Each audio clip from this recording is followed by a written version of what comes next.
बघा,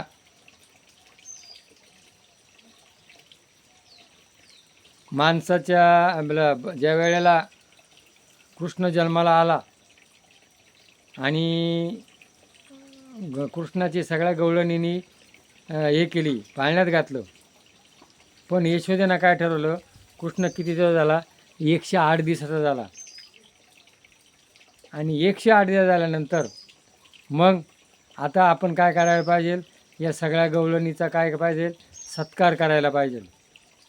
आणि मग त्यांनी काय केलं, एक गाडा ठेवला आणि त्या गाड्यावरती सगळ्यांना त्यांचा सत्कार करण्याकरता ते सत्काराची साधनं ठेवली. आणि त्या गवळणीचा ती यशोदा सत्कार करीत होती.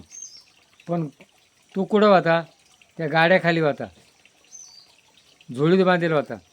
आजही काही काही बाया पोराला झोळीमध्ये बांधून आणि वरती काम करतात. आणि बघा, सत्कार करता करता ती कृष्णाला विसरून गेली, म्हणजे भगवंताला विसरली.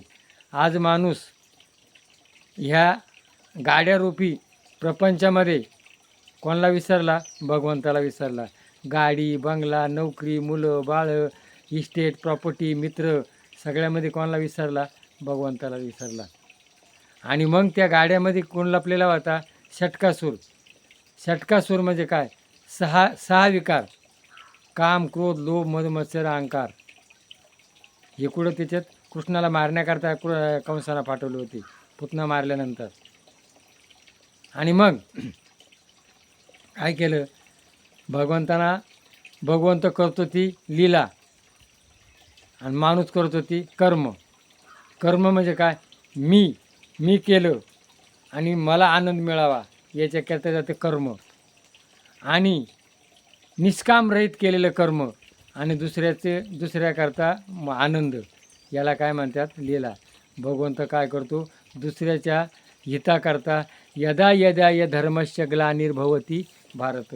भगवंत काय करतो, दुसऱ्याच्या सुखाकरता जी करतो ती लीला. मग कृष्णाने काय केली, लीला केली. रामाने काय केली, लीला केली. आणि मग कृष्णाने काय केलं, तो गाडा पलटा केला आणि त्या गाड्याखाली कोण मारला, 6 विकार. किती झाला, 108. म्हणून आपण जी माळ जपतो, या माळेमध्ये किती मणी आहेत, 108 मणी आहेत. आणि जो वेळेला आपण दररोज सकाळ संध्याकाळ 108 मण्याचा जप करतो, त्या वेळेला त्याच्या डोक्यात हे लपलेले 6 विकार, काम, क्रोध, लोभ, मद, अहंकार, आणि ते दूर होतात. म्हणून ही माळ जपण्याची कला आपल्या पूर्वजांनी दिलेली, ऋषीमुनींनी दिलेली. म्हणून निदान 108च मणी का, तो कृष्ण 108 दिवसाचा होता. 108 दिवसाचा असताना त्यानं ही कला केली. म्हणून ही माळ जपतात. ही माळ कोणाची, तुळशीची. म्हणून माळ जपा, तुमचं मन स्थिर होईल. मन स्थिर झालं का तुम्हाला आरोग्य मिळेल आणि भगवंत तुमच्या हृदयातही तो शांत होईल. ज्या वेळेला मधला भगवंत असतो आणि ते 6 विकार असतात, ते त्याला आतमध्ये तळमळ करतात. म्हणून ही तळमळ बंद होण्याकरता काय करा, मग भगवंताचं स्मरण करा. जय भैरवनाथ.